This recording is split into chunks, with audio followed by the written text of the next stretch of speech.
everyone. Episode 21 of Season 3 of the Slow Burn Podcast. My name is Patrick from Nintentalk. Like always, joined by the Cozy Queens.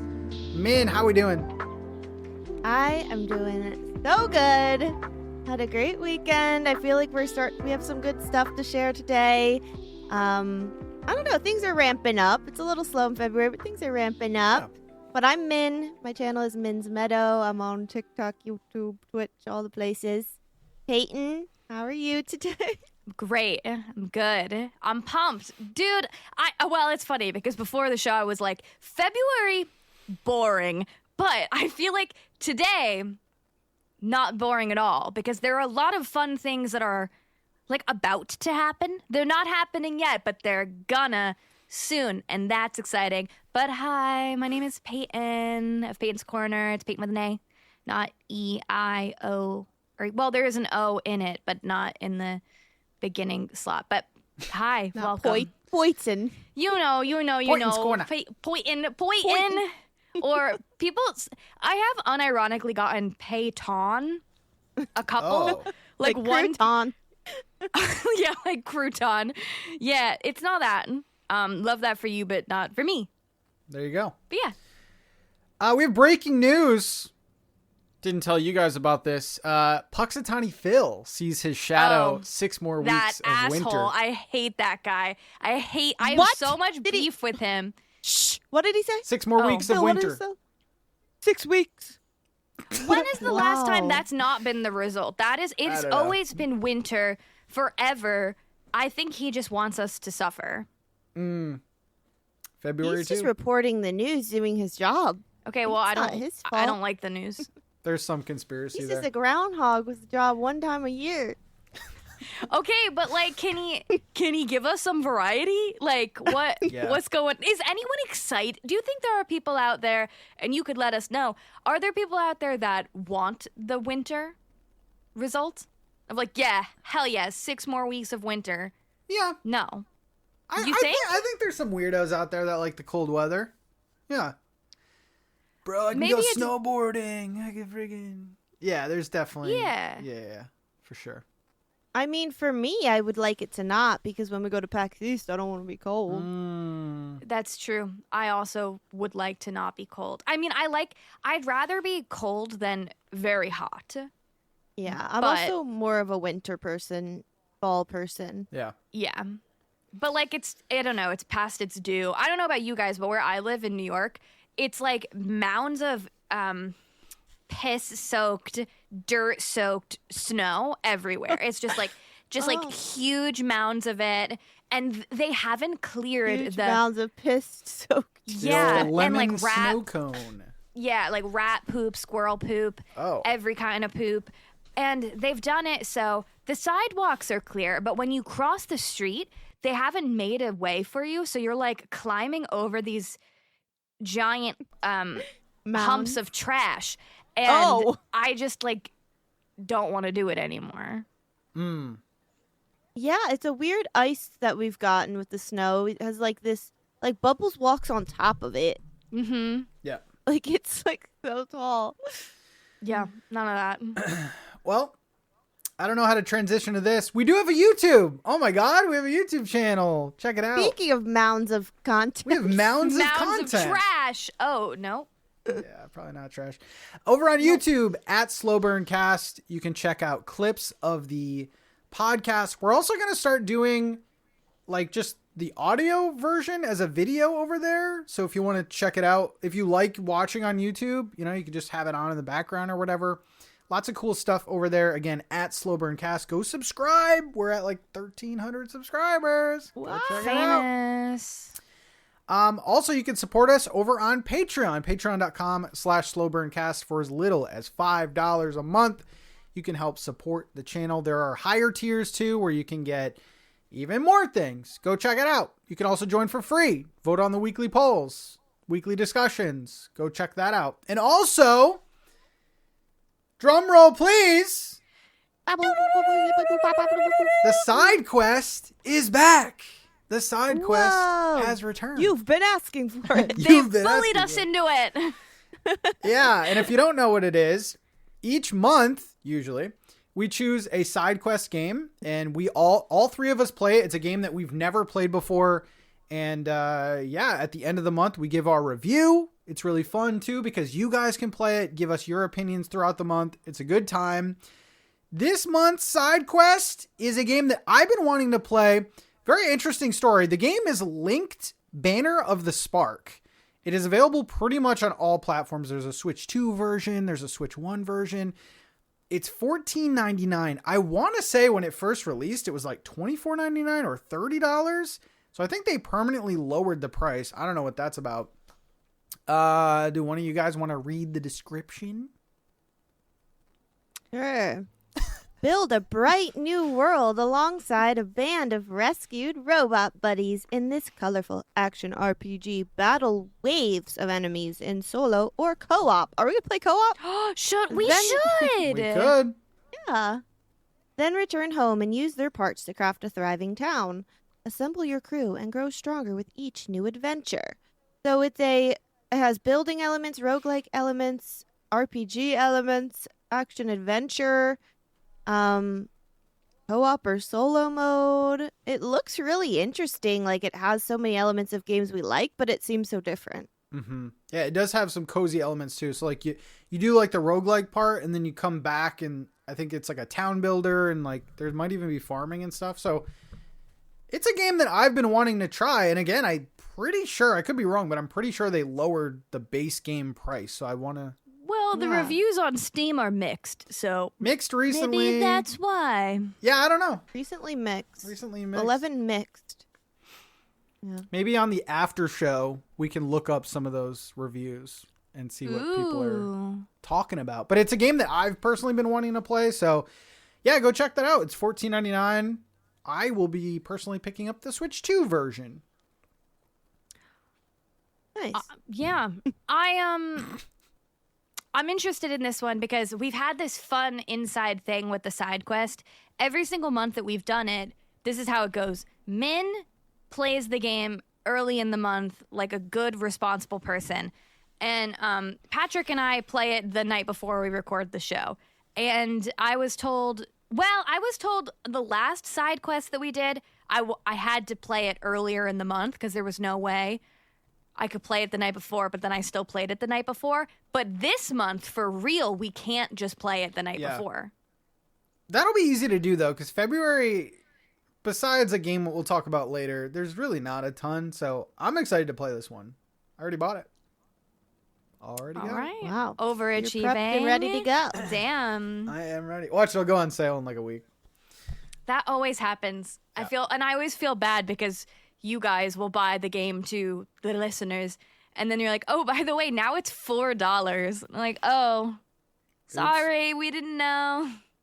But yeah, we announced it today in our Discord, and there's people that are saying it's a good game. So I'm interested. I kind of like that it had. Well, I don't like that it has mixed reviews, but I like that there's some kind of differing opinions. I think it'll be a nice chat. Gives us more to talk about. Yeah. Yeah. I just want to get into this. This is probably I'm trying to think. This might be one of the biggest games this year. We're talking about Tomodachi Life, Living the Dream, which had its own Nintendo Direct, its own 20-minute dedicated Direct. Our Patreon poll is actually about this. We'll do that towards the end. I kind of want to go around and give our first thoughts. Nothing like too in-depth, but like, this is a big game. It's coming out on Switch 1. They did say it's compatible with Switch 2, but I don't think there's a Switch 2 version. So that's interesting. Kind of weird. There's a lot to talk about here. They talked about some new features.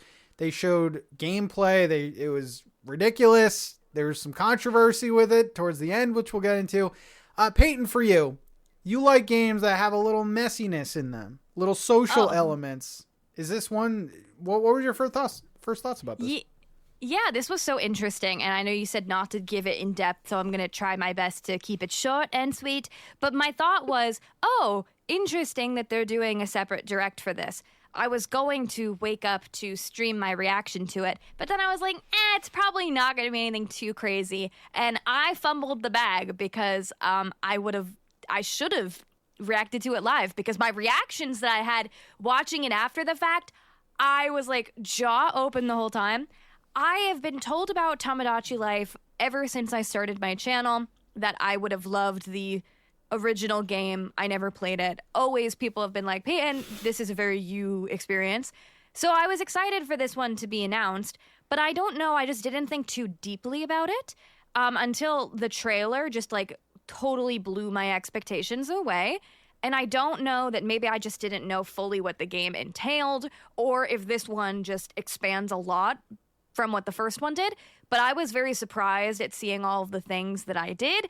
And this definitely shot up on my like most anticipated list. And I can't wait. I'm like pumped. And it's coming out in April, which is my birthday month. So excited about that. So yeah, first reaction, jaw open. I was watching it the whole time like, what do you mean? What do you mean? What do you mean? That's crazy? Okay. But yeah. Min, what did you think? Oh my gosh. I know last episode we talked about wanting to have a little more like insight on what the gameplay is going to really look like. I think they fulfilled that with this.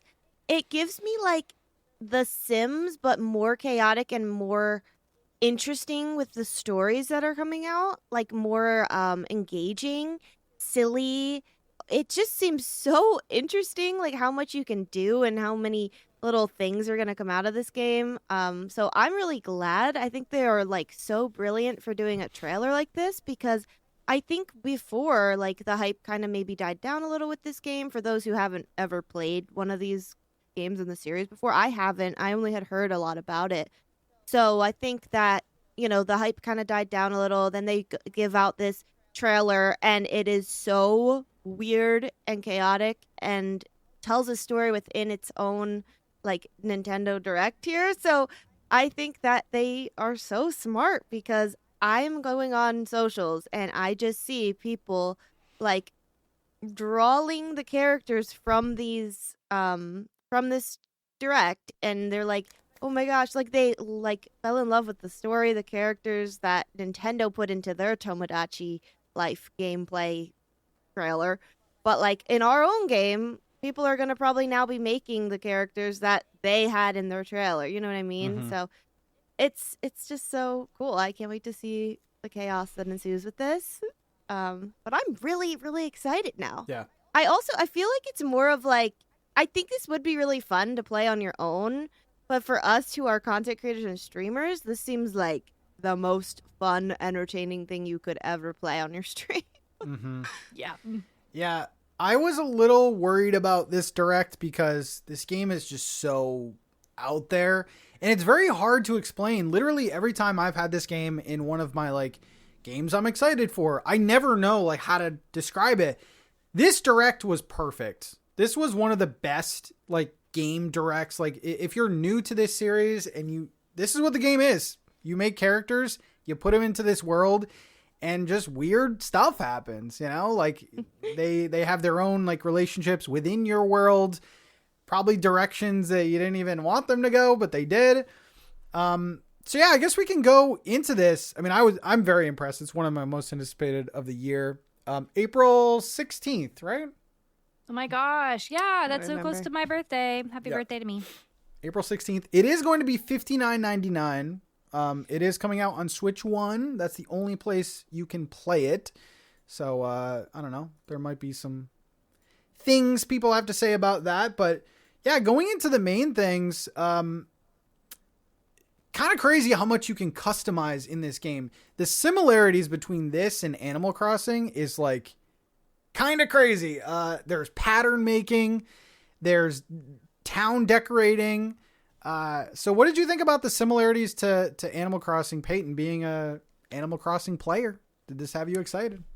Yeah, it did, because, you know, I think that in the cozy gaming realm, a lot of times you'll hear people always say, this game is just like Animal Crossing, or this game is just like Stardew. And on the Animal Crossing front, I feel like they never really are that close to Animal Crossing. And this definitely is its own separate weirdo thing. But I do think, and I feel comfortable saying, that a large group of Animal Crossing players, not everybody, but a large group, I think, this game seems like it might cater to them. And speaking for myself, yeah, I was surprised to see the customization, specifically like being able to make your own patterns. I think that's so fun. I was struck by the, like, I don't know that I would call it terraforming, but like you can change the shape of the island, and they even showed it, like at the end they made it into someone's face. That is a very kind of like Animal Crossing-y thing, but this seems more creative.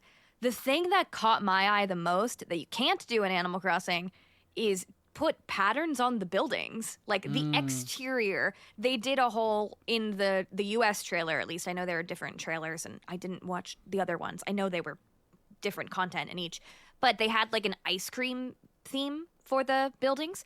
And I was like, oh my God, that's so cool, because then you can really, like, in Animal Crossing, if you so please, you can pick a theme and be like, okay, well, the theme of this island is going to be cottagecore, it's going to be ice cream, it's going to be whatever.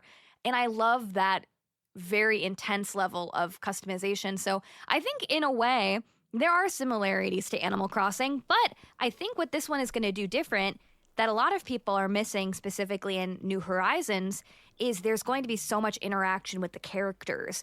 I think that's the whole thing of this game. Yep. From like what I can tell just from this is like the dynamics continue to shift, and it's not going to be the same repeated dialogue that you'll always see from your favorite Animal Crossing villagers. So in that way, it's different, but I think for the customization and even what some of the furniture items look like, and it being on an island, it definitely was like, oh, they had the Animal Crossing New Horizons players in mind, I think. For sure. Yeah, definitely do. Like some of the flowers especially, I mean, obviously Nintendo's making this game, but they really look like the exact same flowers almost from Animal Crossing.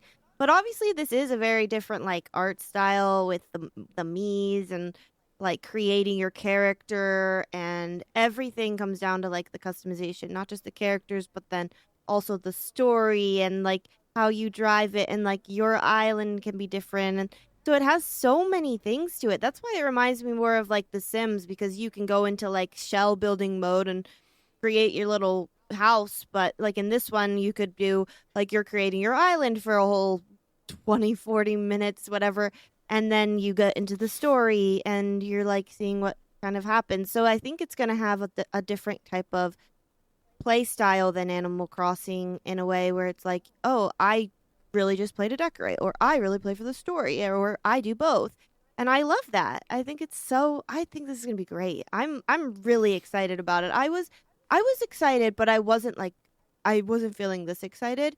Seems like there's just so much to it. Yeah. Yeah, that was one of the things, because like a lot of these DS, 3DS games, I don't know, I feel like a lot of the appeal was just picking it up, playing for a little bit, and putting it down. Similar to like Animal Crossing. Like people used to play Animal Crossing for like 20, 25 minutes and put it down. I don't think you could do that anymore with modern gaming. So I'm liking that they added content that's gonna, take us a while to do, like customize our town. Still plenty of things I'm sure that they haven't shown us, but yeah, a lot of the items, like literally the wetsuit is the same color as the Animal Crossing wetsuit. Like there seems to be some crossover here, and like I think they're definitely appealing to that crowd for sure. Yeah, so $59.99. Shall we go over to Patreon and get the opinion of reactions? Crowd? Oh, there is something I would like to say. I haven't read the comments yet, so I don't know if people will bring this up. But I do know this was a very big deal. Of course, there are people on the internet who have lots of cuckoo opinions. But I know that from the original games, there was limitations to some of the creative elements, specifically when it comes to your characters. So in this one, I think it's really great. They have showcased in the trailer, you can pick your character you're making's gender, and they do have a non-binary option.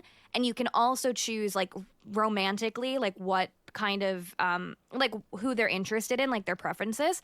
And I know that was something that a lot of people were really nervous about before this trailer, because that was one of the major problems with the original game, was there was a lack of being able to choose to be open with the characters. So I think it's important to mention that this game is doing that, and I think that's great because like I don't know about you, I just want everybody to like I want everybody to romance everybody, and I think it just like I love that. Like if we're a creative game, let us be able to do what we want. So I mean, I just think that's important to mention. Especially a game like this. That was a huge ask from the community. I fully expect the next Animal Crossing game to have like a non-binary thing. Nintendo hasn't always been the most progressive company ever. Like, if you can believe it, you couldn't even change your skin color in New Leaf. Yeah, that's crazy. Wait, you couldn't unless you stood outside and tanned. Literally, yeah. So, I mean, this might not seem like a big thing because we're in 2026, but for Nintendo, we're getting there. We're getting to the times. But yeah, New Leaf, crazy. So, that was definitely one of the topics people were very excited about. The character customizer, whatever, looks great. Like there's a lot of different options too. I think people are gonna have fun with that. There is some controversy, which I think we'll get to towards the end, but I do want to go over to Patreon and ask our community what they think about it. Our community, by the way, if you're watching, listening, we don't have just like Nintendo fans here. We have like a cozy community, so just keep that in mind. But we asked, will you be playing Tomodachi Life Living the Dream when it comes out? Also, as a bonus, is this a cozy game? And do you think the Animal Crossing crowd will naturally want to try this one out? 27% say, yeah, I'll be buying this. That's pretty low, man. That's pretty low. This is crazy. 36% say, I'm still undecided. And 37% say, probably not.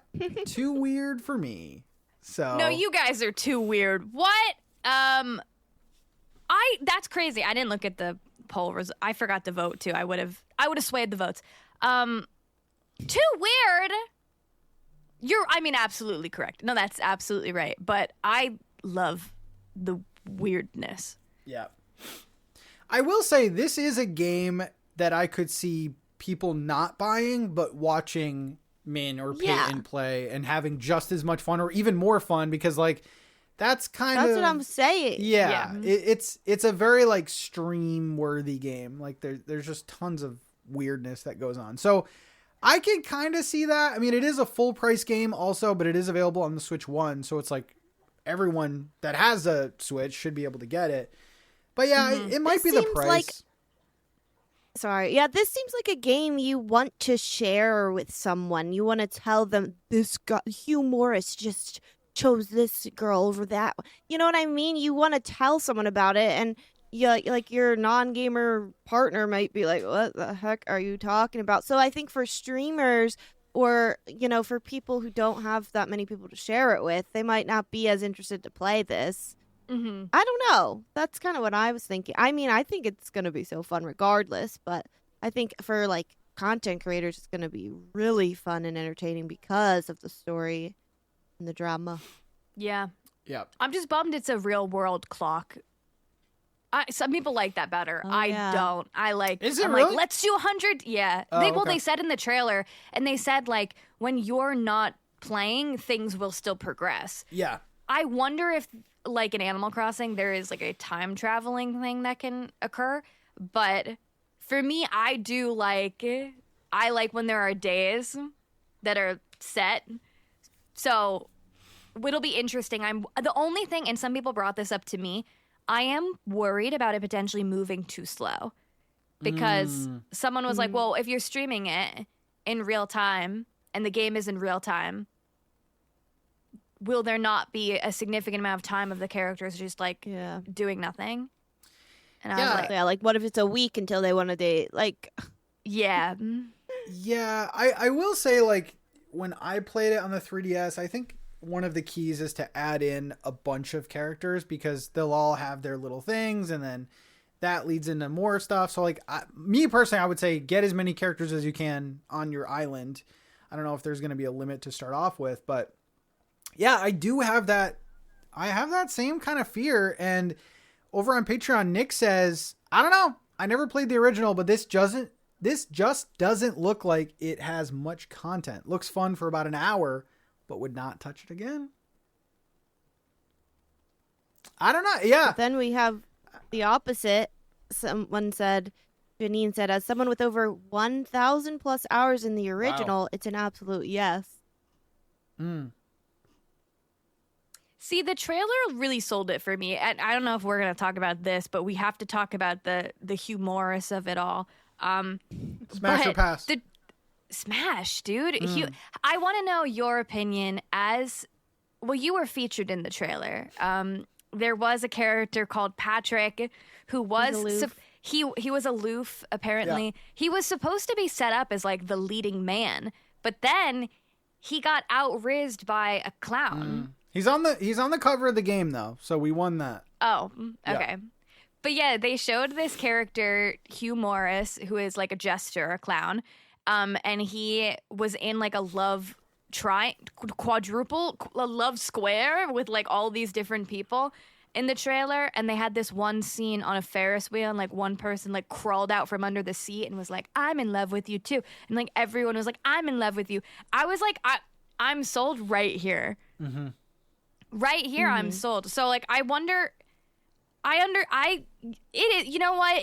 It might be too weird to be cozy, but I don't think it's gonna be an hour long thing. Like maybe just they only showed us the most exciting things. But I loved like we got to see love triangle squares. We got to see characters being rejected and then being sad, like crying on the beach. We saw characters move in with each other. You can even make like non-human characters, like there was an alien, there was like a little teddy bear, and it's not just like a relationship that's one element of this game. Like there's so much more going on, and I just think this direct was great because these aren't even like pop culture characters or anything like. These are just made up characters that we literally were introduced to at the beginning of this direct, and all of us were so invested in this fictional story. Like this game is gonna go crazy. I think it's gonna be so good. Yeah. And I love that they made the clown humorous, like humorous. That's so silly.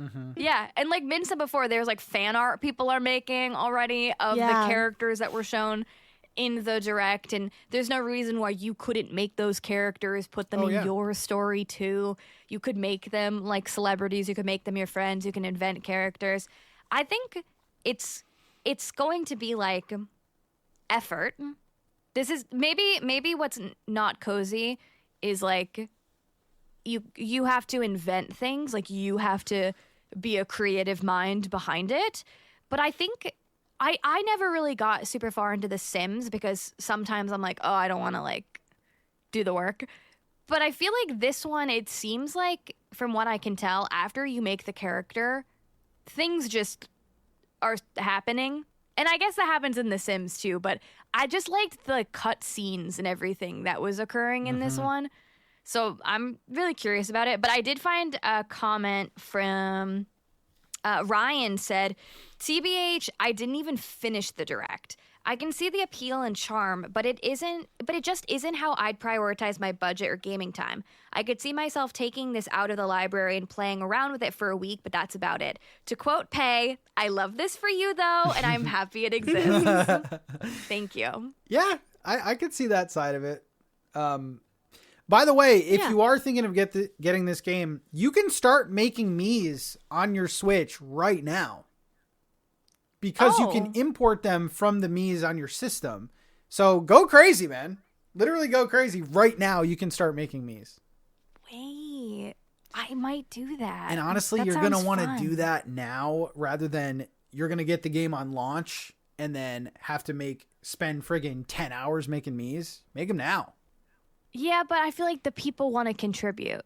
The people want to be like, no, that hair is ugly. Do this hair. Have a few in the chamber, though. We need to think about, like, what is the vibe? Are we coming up with fictitious characters? Are we basing them off of celebrities? Like, I've been toying around with ideas. We need to, like, lock in on the ideas, I think. But, yeah, this is kooky. Guys, I'm so surprised. I feel like I'm defending my weird cousin, and I'm like, no, you're going to like him. But I'm so surprised.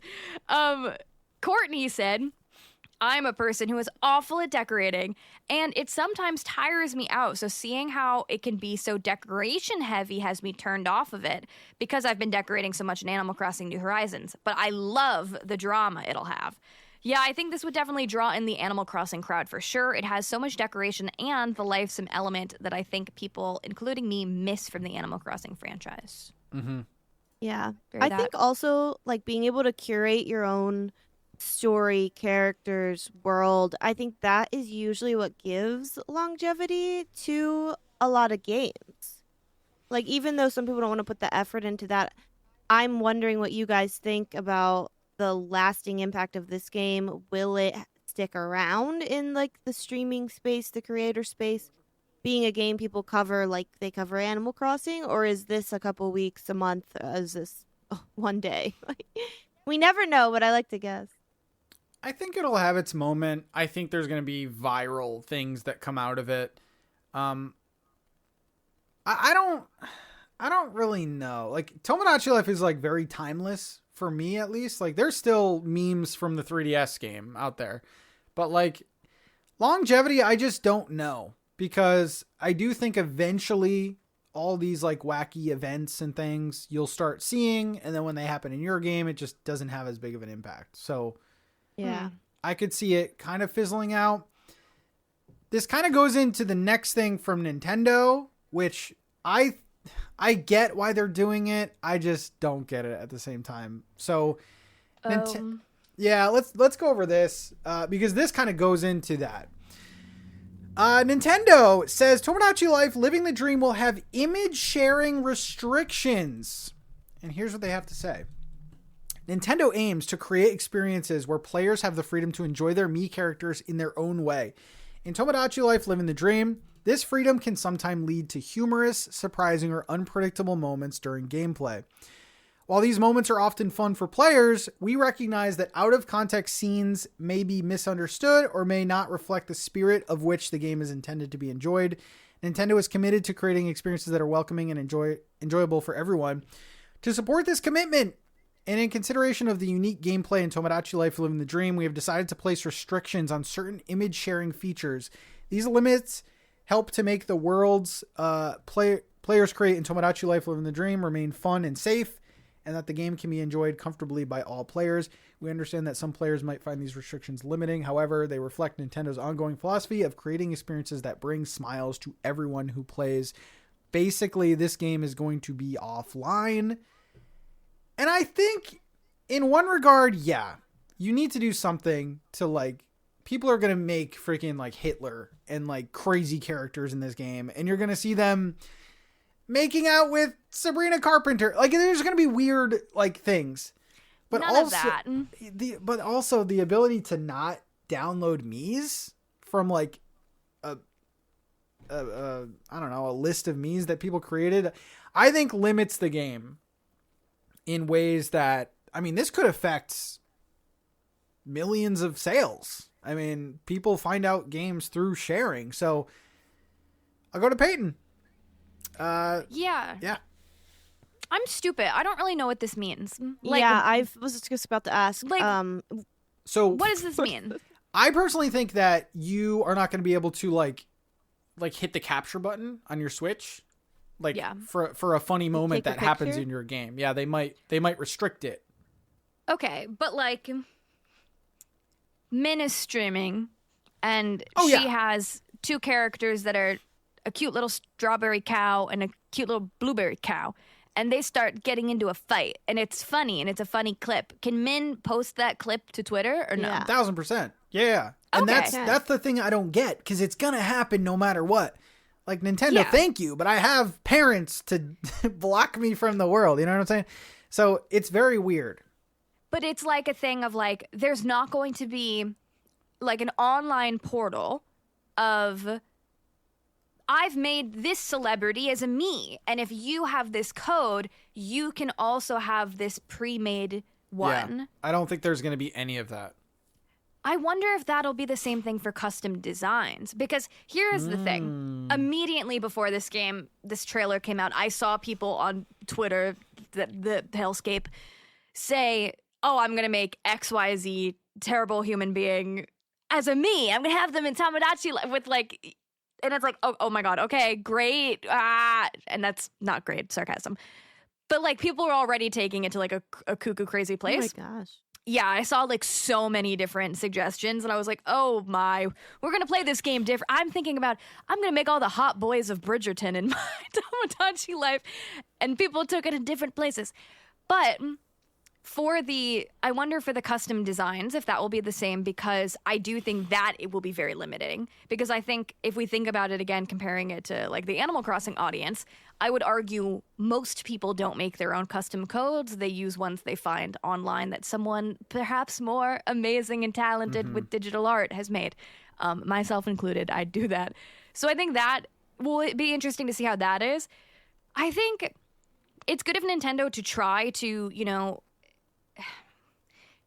try to protect their players, but I also think it's tough in a game like this that is designed for complete and utter customization, like in the same way The Sims is. You can't really stop people from making whatever they want. So they're going to do it anyway. I don't know how much, like, if it's just the screenshot, I'm sure people are still going to whip out their phones and take a picture. Oh, for sure.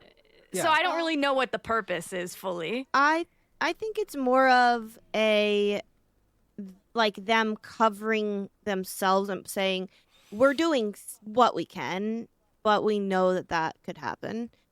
And it's just them saying, like, we're not going to allow you to share it directly from ours. Like when I took pictures of my Animal Crossing and I posted it, I had to, like, go download it with the QR code and stuff. I can imagine that they're just not going to allow that. So they're just making a little barrier, making it harder to share your in-game stuff, unless you're a streamer, which most streamers are hopefully going to be responsible with this game. So, like, I think it's more for, like, the player base who is just playing and posting random screenshots and then they go viral, and I don't know. So, yeah, I think it's just, like, something in place to just protect themselves. Yeah, the big thing is the patterns, because there's a channel, Game Explain, that actually reached out to Nintendo and said, hey, can you kind of clarify some questions that I had? They literally said, quote, does not feature any online communication features. So, me personally, that's a bummer. That's a huge bummer, because I can't make those crazy house patterns. I would love to. I mean, maybe, I'm sure people will post their pixel by pixel designs and you can just copy them, but that is very limiting for a game like this. Like, imagine the next Animal Crossing game not having, like, that would be the worst. That would be so bad. So, yeah. That's just, I don't know. That's kind of one of the big things. It's like, yeah, the game looks great, but then, of course, we have to have this kind of bummer news. So, it should be interesting, though. I think, are we all going to play this? Are we all picking this up? I am. Peyton is. Definitely. Yeah. Okay, cool. Of course. Are you kidding? Excited. Yeah. I think, like, what you guys have been saying, I'm most excited to, like, I'm excited to play it myself, but I'm excited to watch other people play, too. And I'm excited to see people's, like, drama that happens. And I hope that, like you said, Pat, I hope that it doesn't become stale. I hope there's enough events. I hope that it's not like, oh, I've seen this same Ferris wheel scene with, like, 5 other people. I hope that it continues. There's a lot in it, and I don't have that much to go off of because I never played the original game. But I do think this is launching at a great time, because I don't know if we had something for April that we knew about up until this point. We know that Pokopia is coming out at the beginning of March. So will that bleed into April? I hope. Oh my God, I hope. But I don't know. This seems like a really nice game for going into spring and summer. This just seems like a fun time. And I feel like it's, I don't know, like, things have been spread out this year so far. So far, I think that we've had something exciting every month. I think there's, like, back to back. There's, like, okay, well, this is coming out this month, so that's going to be the big thing. Yeah. Which is good. I think we're having a great year so far, to be honest. Yeah. Any sales predictions for this game? Mind you, the tweets and, like, the directs and, like, views and likes and stuff have been crazy. Like, the The tweet about, I think the direct got more likes than the Mario movie tweet. Like, Damn. any sales guesses? People were asking me if it's going to sell more than New Horizons. Stop it. But Honestly, a Tomodachi Life movie is more entertaining to me than the Mario one. I mean, I retweeted a GIF of Hugh Morris that has 400,000 views. Just a GIF of him going like, like posing. So I think the people will be interested. I don't know if this will be like Animal Crossing level, but I think it'll do good. I think the cozy gamer, or I don't know, maybe not the cozy gamers, the weirdo life sim people will be very excited. And I think there's quite a bit of them. Yeah. And will show up. Hopefully it's worth the full price tag. I think it will, just from the direct. It seems like there's a lot of stuff, but hopefully that doesn't deter people. I do think it's really weird there's no Switch 2 version. Yeah, all they said was it would be compatible, which, like, this game, mouse controls would actually be... I probably would play this with mouse controls, to be completely honest, because in the... Obviously, like, the 3DS, you use the stylus and stuff, and it was very easy, so... Kind of weird. What's your guess for the sales number? I think between 10 to 15 million. I think it's going to do very well. I agree. I think it'll be above Pikmin 4 numbers. Oh, yeah. Oh, because, shoot. Okay. Yeah, like, I love Pikmin, but it's maybe one of the, like, least sold, like, first-party games on Nintendo. And I feel like this has a little more customization and wildness to it that it will sell more than that. So, like, I guess that's where I'm basing my prediction off of. Yeah. Yeah. So you're thinking like 10 to 15? Yeah. Something like that? Okay. I don't know numbers, so I'll just say me too. All right. Well, there's Tomodachi Life. Let us know your take on that. Will you be picking it up? When we get back, Peyton's News Corner. We got plenty of cozy game news. More on that after this.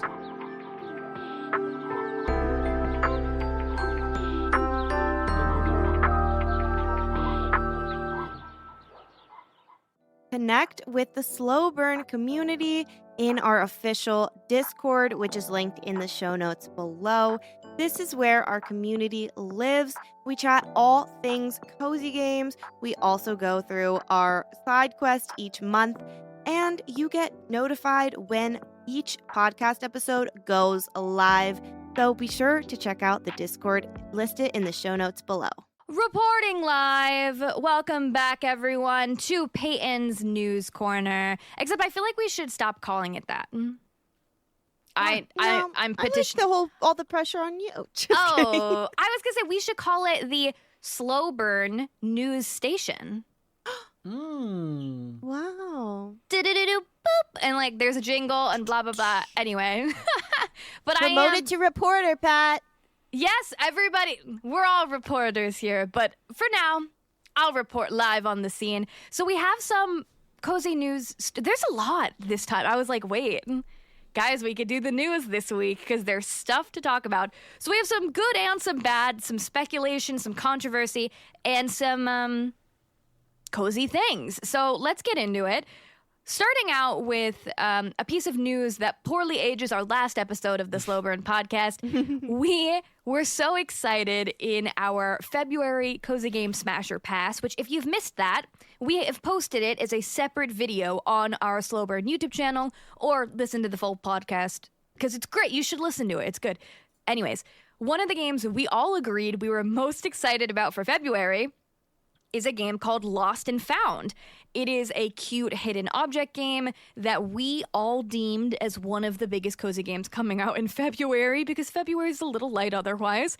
And the day after we recorded that podcast, they announced that Lost and Found Co. has been delayed and it is now launching on Steam on March 6th. 6th? I used to go to speech therapy, okay? Don't judge me for my S's and TH's sometimes, okay? Jeez. They tweeted, "We're so sorry for the delay. The game is nearly complete, but we need a bit more time for the final polish to ensure the best possible launch experience. Thank you for your patience." Now, I think what's interesting about this is it's a bummer. It's only pushed by a month, which is not crazy, but notably, this is now the day that Pokopia launches. So I've already seen people say, and I wonder what your guys' thoughts on this are.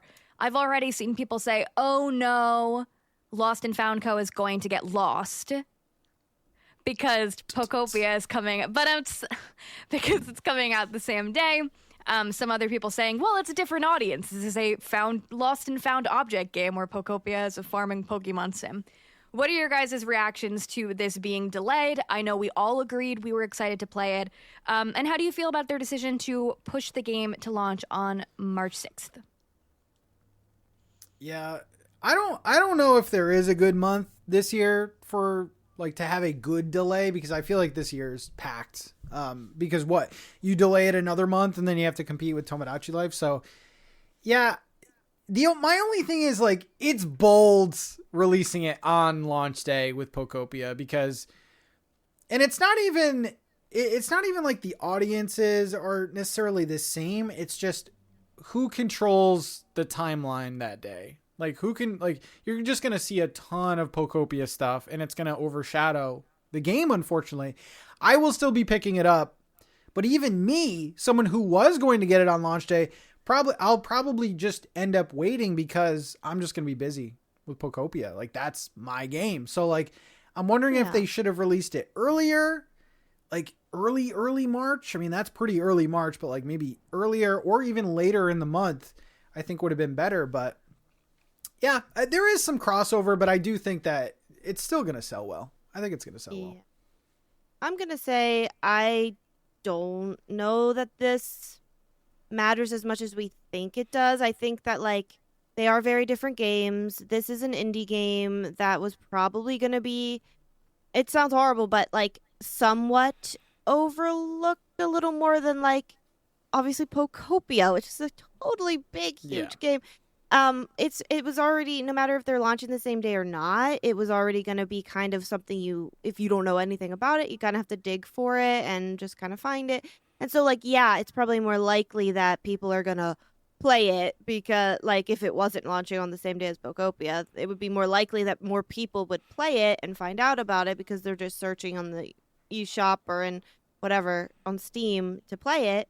Where, you know, with Pokopia, it will probably be a little more hidden and lost. But I think it's one of those games that it'll just be around. It's something you can play in unison with Pokopia because it's not like it's taking that much time or effort or energy. It's more like a puzzle game with like a little bit of story. So it's really fun and cute. And it's like, well, okay, I played enough Pokopia today. Let me wind down with this. So that's what I think.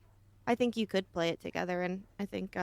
yeah, maybe it'll be overlooked a bit, but I don't think it's as big a deal as we think. And I'm basing this off of like how Cozy Caravan released the same day on Switch as Animal Crossing, and I felt like although maybe it wasn't seen to everyone, I still think Cozy Caravan ended up having a really good launch and sales and a lot of good reviews. So I think that it wasn't as big a deal as it seemed.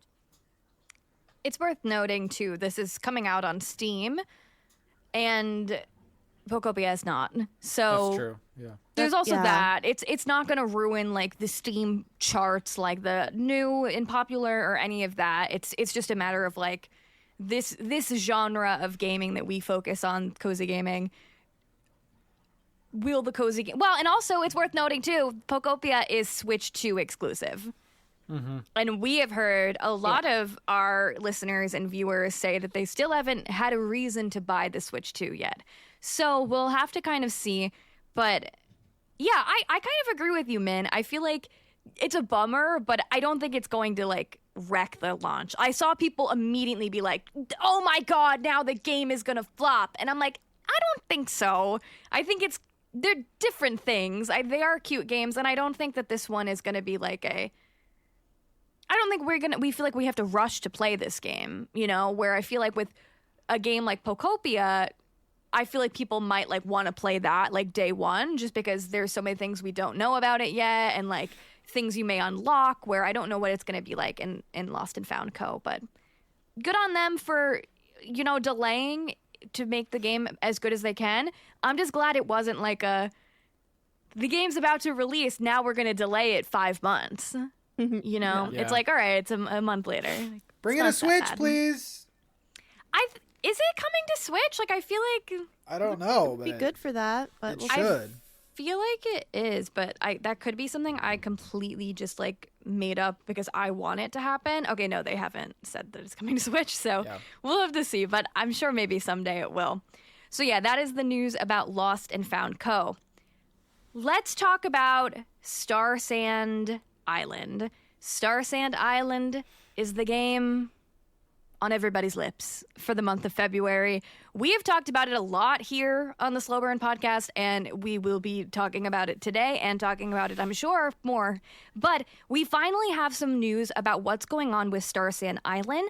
We're going to go over them announcing their early access version of the game. They've announced the release date, as well as we have a roadmap / overview of what we can expect.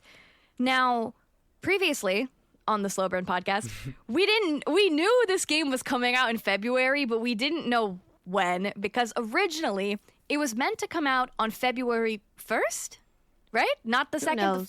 The first or the second. It was supposed to be full launch for all the platforms, all the things. And then a couple weeks ago, they said, JK, we're actually coming out with early access first for Steam and then consoles later in the year for the full version. Now, as of today, actually the day we're recording this at least, we now know that Star Sand Island will be launching in early access on February 11th, 2026. I know the times are weird. Yeah, February 11th, 9 a.m. PST. So there is that. Noon EST. Yeah, so noon EST. We're all Eastern time. And there's different versions of the game that you could purchase. So there is the standard edition, which is the full price of it is $39.90 USD. It will have a sale for its beginning launch. I don't know how long the sale goes. It will be on sale for $27.93. The standard edition includes the base game, the Chinese New Year furniture set, and the Neo-Chinese outfit. As well as there's also the deluxe edition early access price, which the full price is $59.90 USD and the sale price is $41.93. That includes everything in the standard edition, plus a classical furniture set, elegant formal outfit, and a pumpkin carriage. So the difference between the two is the deluxe will give you more cosmetic items. They're all furniture and or outfits.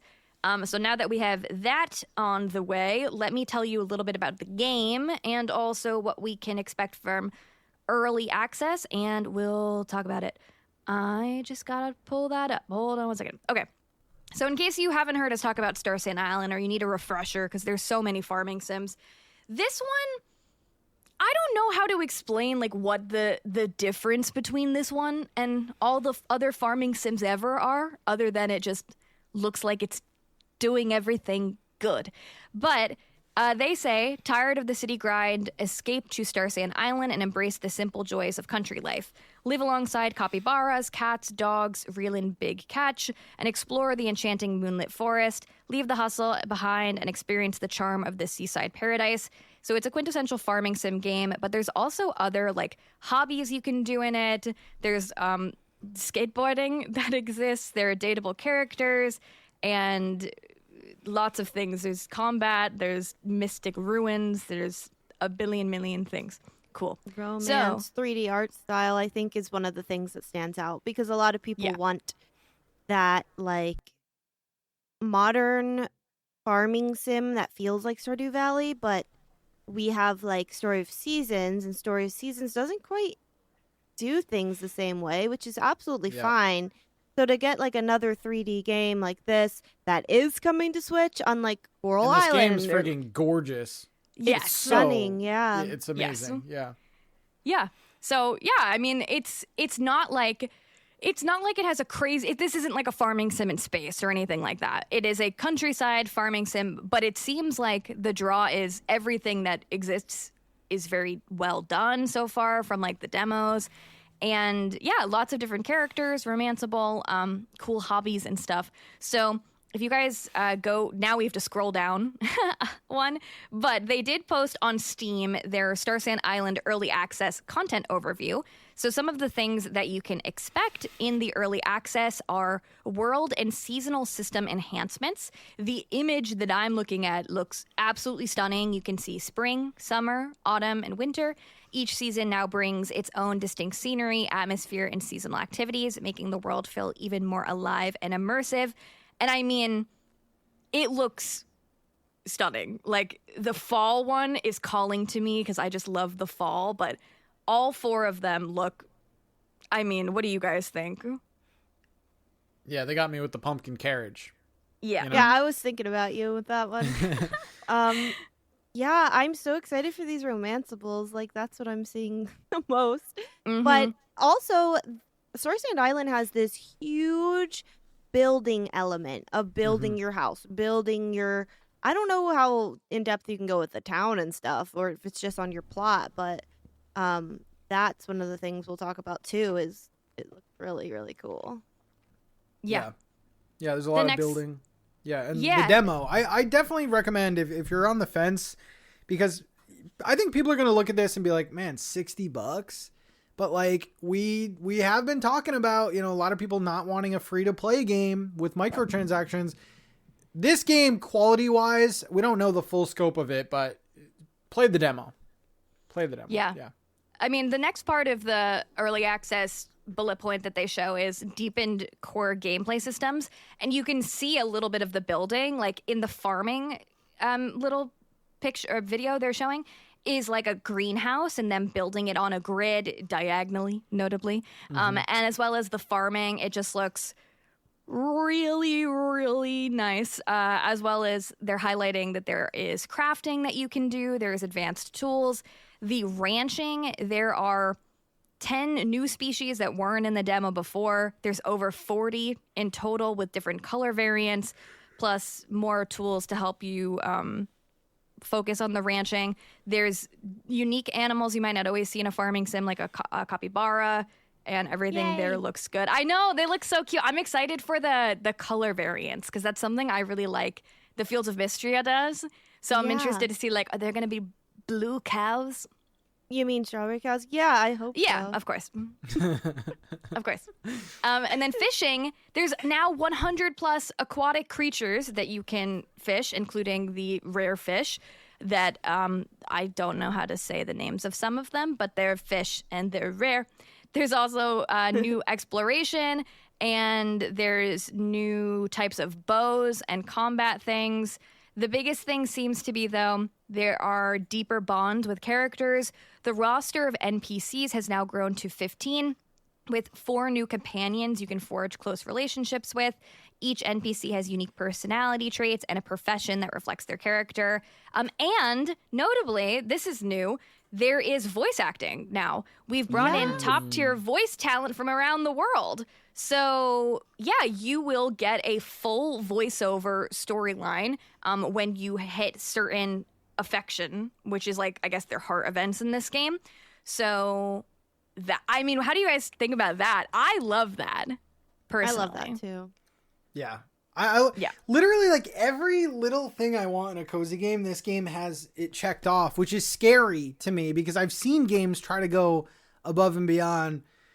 Trade Tales, but, like, you know, games that like have all of these features that we want, and they do it so well. Like, this game has combat. I don't even think we've talked about combat yet, but, like, yeah, romanceables and, like, everything is just done so well, at least what I played in the demo. So voice acting, I think, is the cherry on top, and they're hot. Yeah. And they are hot. Yeah, they all are. And from reading, like, a lot of the dev Q&As that they post in their Discord, it seems like this gameplay is going to be very customizable to how you want to play. Like, Pat could be going hard on the combat. I could avoid it almost completely, it sounded like. So that's really cool, I think. Because I think a lot of people are like, I don't want combat in my cozy game at all. Like, you know, just like the way people say, I don't like pixel art at all. Like, there's going to be things in this game that people don't like.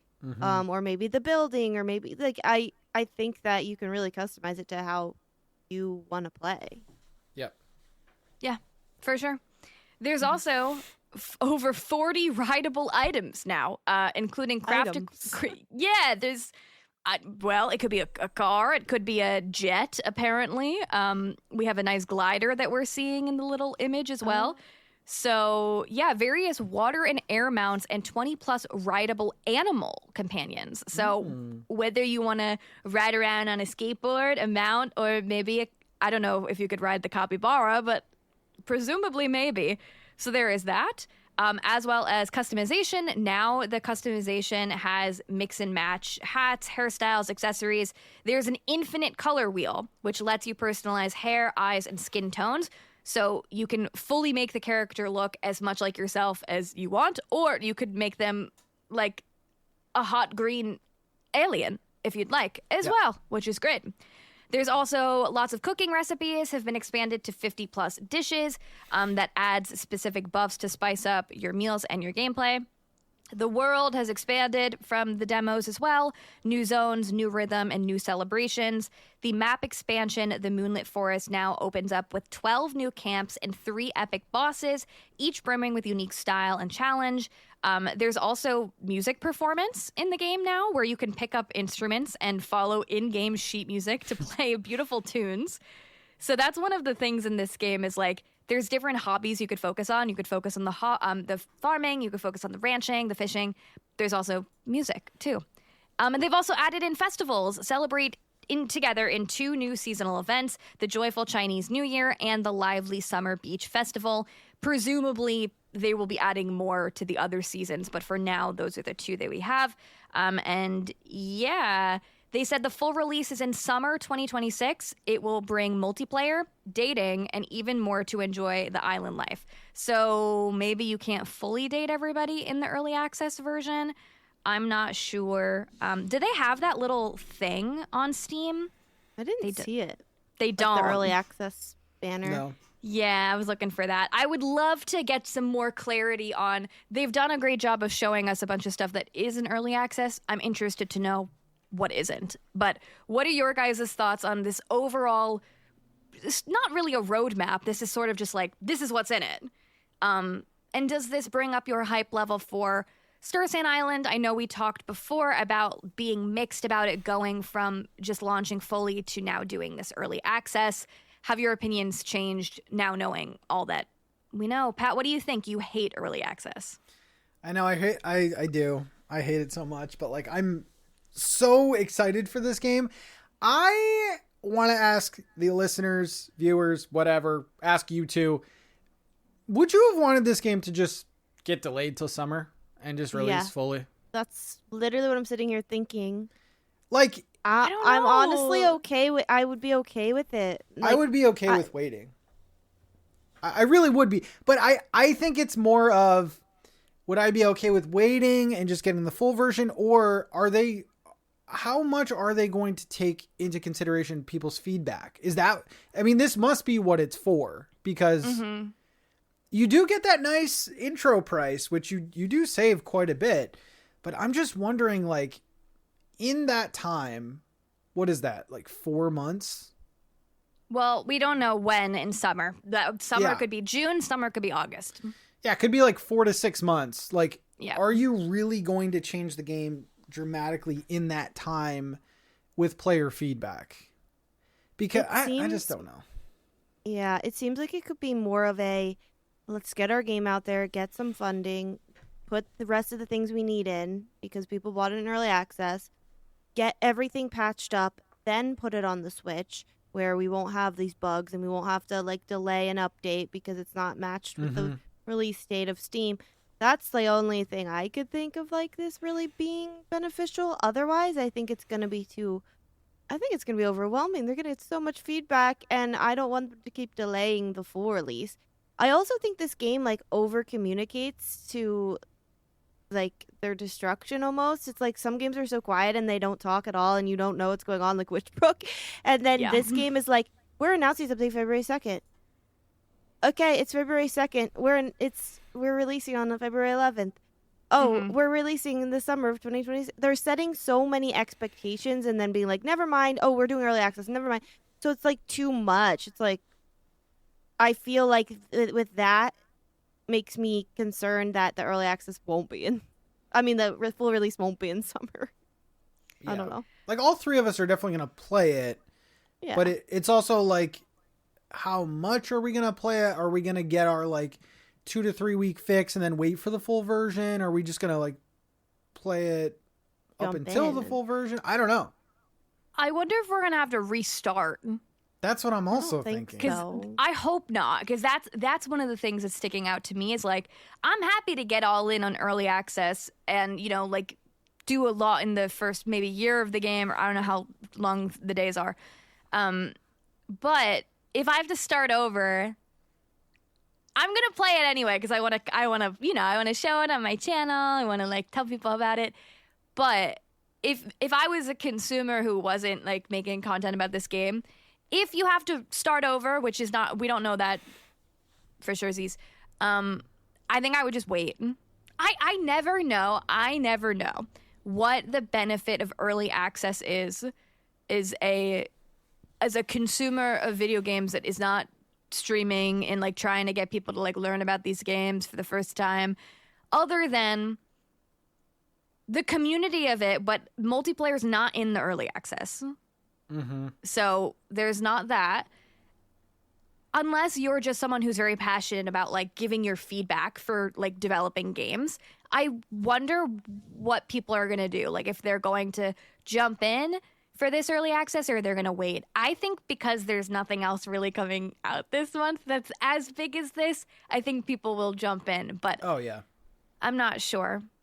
Yeah, I think it's a couple things. The feedback thing, people genuinely do like to give their opinions. I also think it's, like, kind of fun jumping into a game where, like, there's not a bunch of, you know, tips and tricks videos and, like, you're just going into it blind. So I think that's another one of the appeal.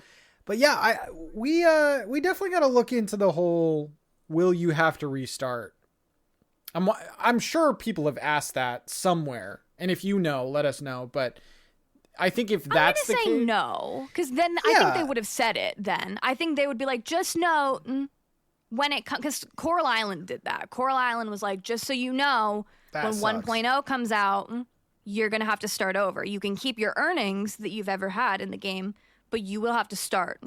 Yeah. They had it so hidden in the fine print, though. I didn't know that for months until I went through and read all of the little notes about Coral Island. I would say that you could probably keep your progress. I would hope so. Yeah, probably. But I think that was very, like, Coral Island thing. Yeah. Yeah. Interesting. Yeah. We'll Well, be playing. yeah. Do you guys have anything else to say in regards to Star Sand Island? Is this a day one for you guys? For me, I just want to say, like, I said this was going to be my pick of the month in our last thing, and then look what happened. Lost and Found Co was delayed, and this was actually coming. So I feel like it aged well for me. I just didn't want to include it in the Smasher I Pass know. because, you know, if they delayed that, if they didn't actually launch in February and we were like, oh my God, Star Sand Island's the pick of the month, and then it didn't come out, everyone would have been like, you clickbaiters, and we're like, we thought it was supposed to come out on February 1st. Mm-hmm. Yeah. But at least it's still coming out relatively early in the month, so we don't have to wait too long. And yeah, I'm excited we'll definitely be giving our thoughts on the game after playing it, and I'm trying not to have high hopes, but for the price tag, now I definitely have high hopes. Yeah, I think this is going to be great. Yeah. So we'll have to keep an eye on Star Sand Island. Haunted Chocolatier news in 2026. The first official Haunted Chocolatier news of 2026. This game that feels like it doesn't even exist. Here is a reminder, it does. So we're going to talk a little bit about some Haunted Chocolatier news that has just come out. I'm taking this straight from Haunted Chocolatier's website. There's both that and there's articles other people have written about it, but I'm just going to... HauntedChocolatier.net. Go check that out. And in case you're like, what is Haunted Chocolatier? It is the next game that's being developed by Concerned Ape, the creator of Stardew Valley. This one is a life sim with a chocolate twist. there you have it. So on January 28th, we have an update posted by Concerned Ape that says, "Update, I'm still working like always. Hey everyone, good news, I've been very productive lately on Haunted Chocolatier. Yep, it's taking a while to finish the game. That's okay. I know, I shouldn't have announced the game so early, but I had my reasons. To debunk a few myths and false assumptions I've seen." These are in quotes. "Haunted Chocolatier will be abandoned and the content will be added to Stardew Valley instead." No.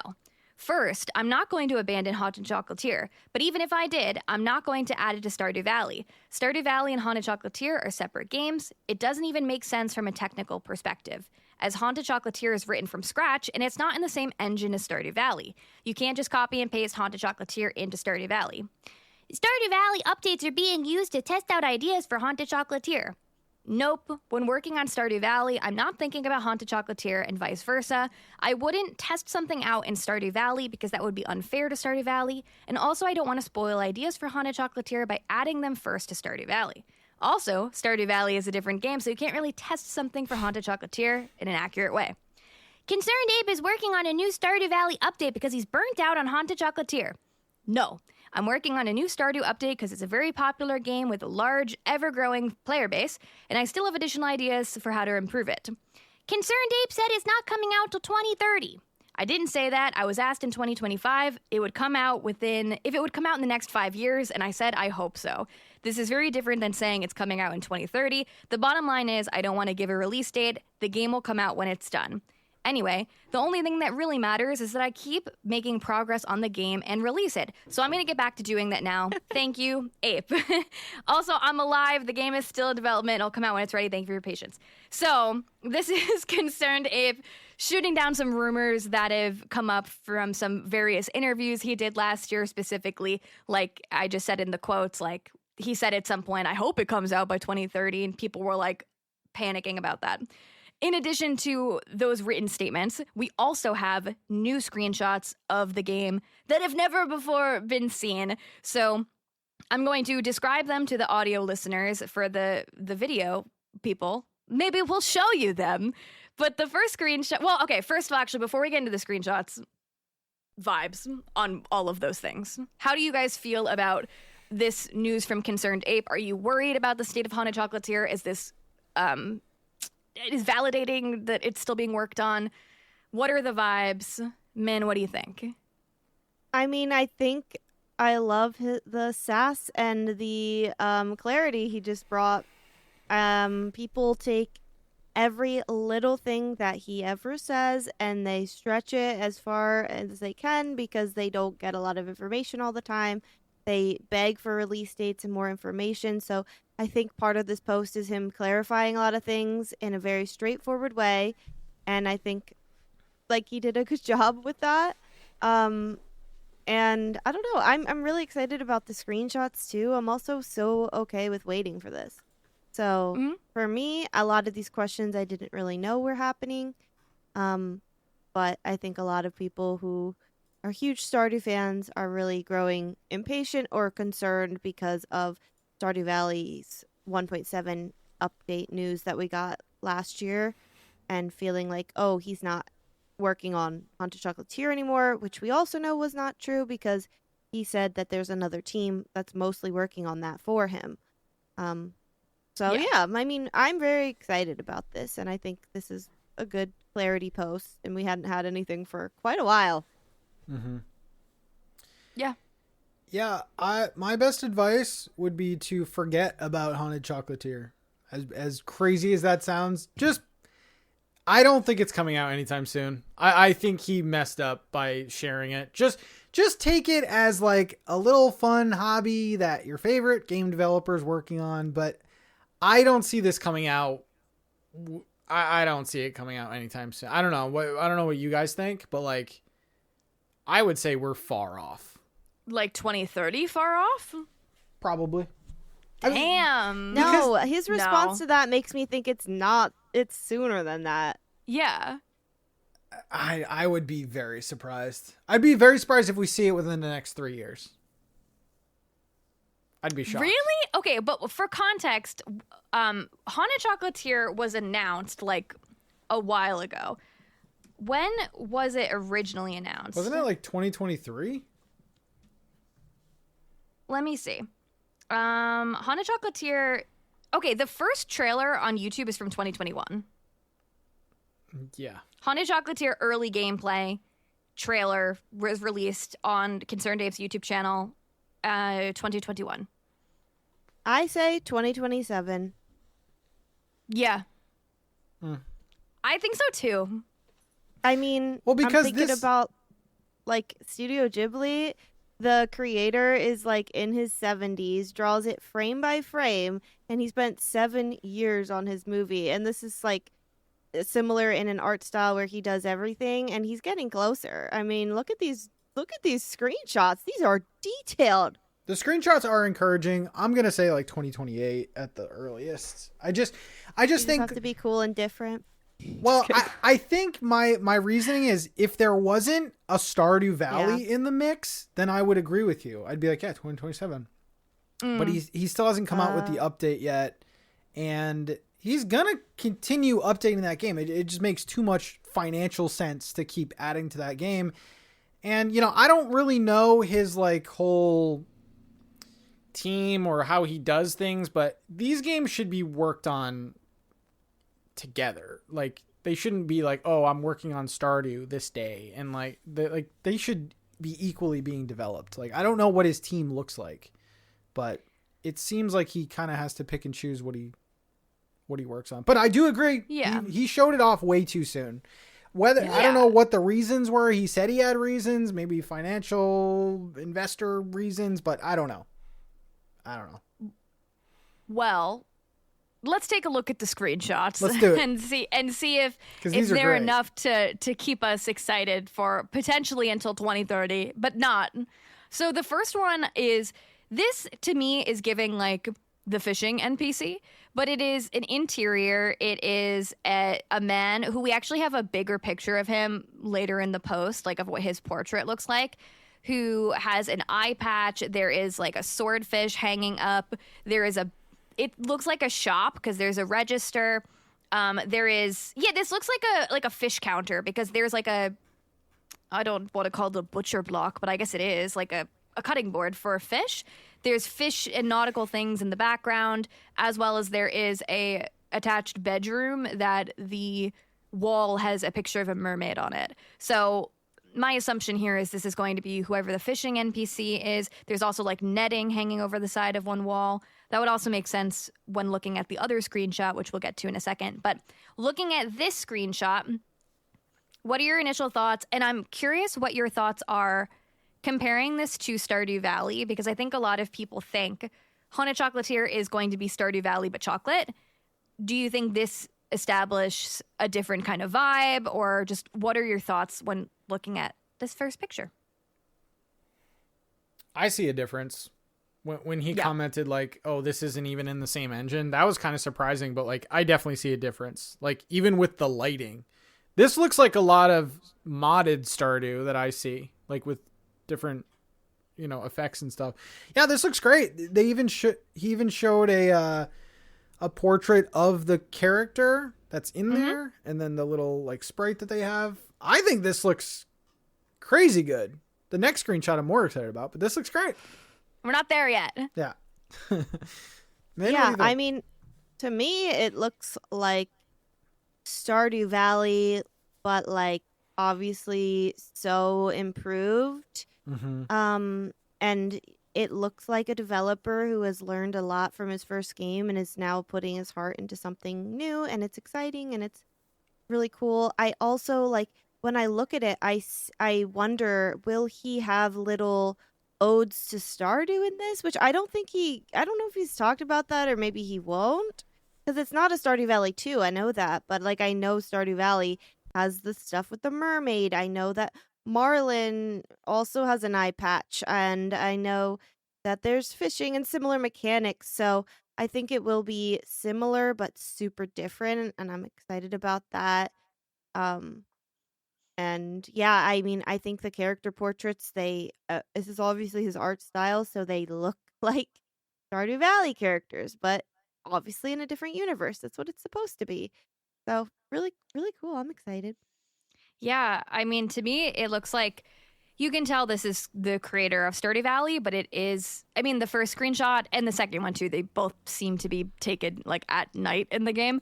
But other than the time of day, it just seems to have like a little bit of a darker feel, which has been the kind of vibe across the board, I think, from everything we've seen so far from Haunted Chocolatier. So yeah, I'm interested to see how it's going to differ because this is obviously like a fishing type thing. I don't know if the fishing minigame will be the same or different, or will they be the same type of fish? Not sure what that's going to look like, but I love this interior and I love the vibe that it's conveying. Moving on to the second one, which this screenshot is so stunning. It is a waterfall with a little pond at the base. We have a character who is fishing, as well as there is this little bear. I don't know if they're like a monster or if they're like our friend. There's a gif of them jumping around. It is like it's a round bear, and It's he's like, just hanging like a out. bear's head with like legs. Yeah. Ball with a bear face. It's almost like Squishmallow, like where it's just like a circle, but it's not flat, obviously. And then I don't know what is going on in the downstage right corner with there's other bears in the shadows, but They then look like there's they're coming at him, and I feel like it is a it's a monster moment. monster. Yeah. I think so too. I don't know what those other things are. Like I don't know if they look like pipes or what those other shadows are. But overall, it's an outdoor scene, presumably in winter because we can see some snow. Nighttime fishing moment. Bears. What do you think? It looks so good. Yeah. Yeah. The lighting is incredible. Like it, and like we don't even have, there's gonna be music playing. Like it just looks so great. And I was worried it was gonna be too Stardew like, but this to me looks completely different. I mean, it's in the art style, but it looks so different. Yeah, It does. Yeah, like when I first looked at it, I'm like, is he fishing or is he hitting this monster with a stick? Mm-hmm. But Maybe yeah, he is. Maybe that's not maybe you're right. That might be a stick. I don't know. Yeah. I have no clue. It's just the way that he's looking and the way that there's no bobber in the water, but who knows? I mean, that's the point of the screenshots, right? For us to just speculate on it and not know what's to come with this. But yeah, I'm excited. I mean, I don't know. It does give a different world feeling than Stardew, and I think that's what it's supposed to do, and definitely is giving that. Yeah. I do think those little bears probably are monsters because now I look at it more, I think that is a stick. Yeah, I just think that maybe that is a stick. Maybe this is combat because something else that we do know about Haunted Chocolatier is Concerned Ape has said it is going to be more combat heavy than regular Stardew is. So I think that is interesting. And yeah, I don't know, like there are elements of it that look like Stardew Valley, like the weeds, the trees, but there are things that it's noticeably different. Where if I were to look at this screenshot, I would be like, oh, that's not exactly Stardew Valley. That's something else. Yep. Which I think is good. Other than that, we mentioned before one of the characters, we see their portrait, but there are two other characters as well that I think are interesting. So the first portrait we see is the character from the fishing scene who has like a pipe and he's got like an eye patch. He looks really cool.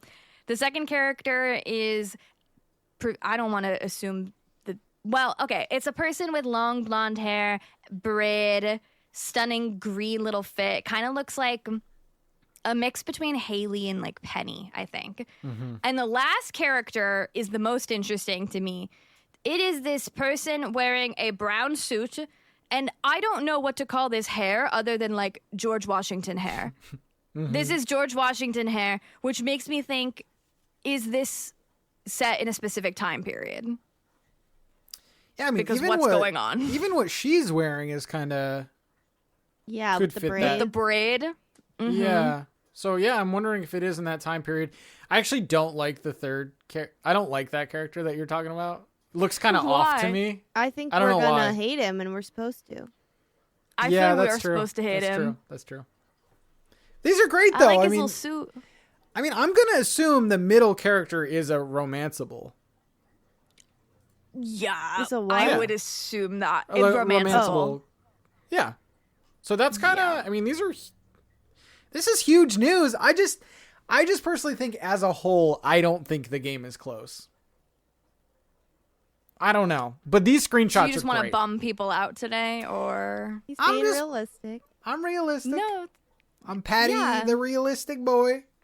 But it looks great. Everything we've seen is just, there's nothing that I've seen and I'm like, it's all been good. Yeah.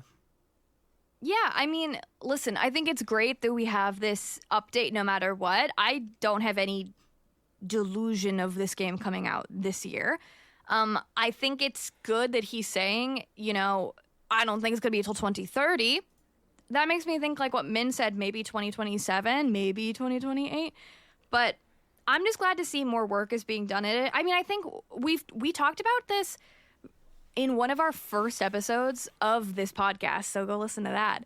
We talked about, like, does this game even need marketing? Or people are just going to, like, run to buy it? I feel like he doesn't even need to show us all of this, but I'm glad this is it's the marketing. Happening. This is the marketing. Yeah. I think every time he speaks now, he's going to give us a little screenshot and a little something. And that's going to be... It's going to be that for years. Hopefully not, but yeah. Yeah. Cool. Well, anything else about Haunted Chocolatier? We're still excited about it, presumably. I mean, I think the biggest thing that he's shared in all of this is the first line saying, "Good news, I've been very productive lately on Haunted Chocolatier." I mean, that's the best thing you can hear. So. Yeah, I think so too. So we'll have to keep our eyes out for what's next for Haunted Chocolatier. But exciting news if you've been eagerly awaiting this game like the three of us have. So moving on to what we have to say next. I'm going to probably pass this over to our resident Nintendo expert because we're getting into a little bit of speculation, rumor, leak territory. But Nintendo Direct. We just had this Tomodachi Life Direct last week at the time of recording, and people have been dying to know when is the next regular Nintendo Direct going to be. The people who tend to know things are saying there will be one next week, as in this week, or next week as in next week. This week. Yeah, happening. And people were really excited. But now the speculation is this is going to be a Nintendo partner showcase. And I don't know if it's just my side of Twitter. People are angry and upset that this is a partner showcase and not a traditional or standard Nintendo first-party direct. Patrick, Nintendo expert, tell us about this. Nintentalk, talk to us. Nintentalk, talk to us, yeah. Yeah, so Nate the Hate is a very reliable leaker.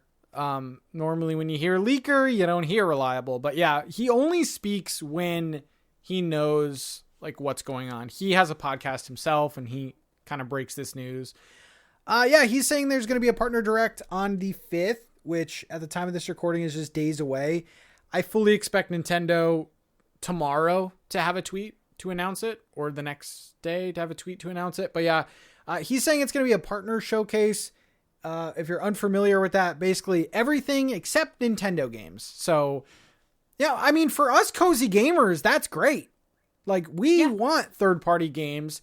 I think the frustration is there's nothing there's I wouldn't say there's nothing, but Switch 2 owners I think are a little frustrated because you have like Mario Kart, you have a couple other, Donkey Kong and things like that.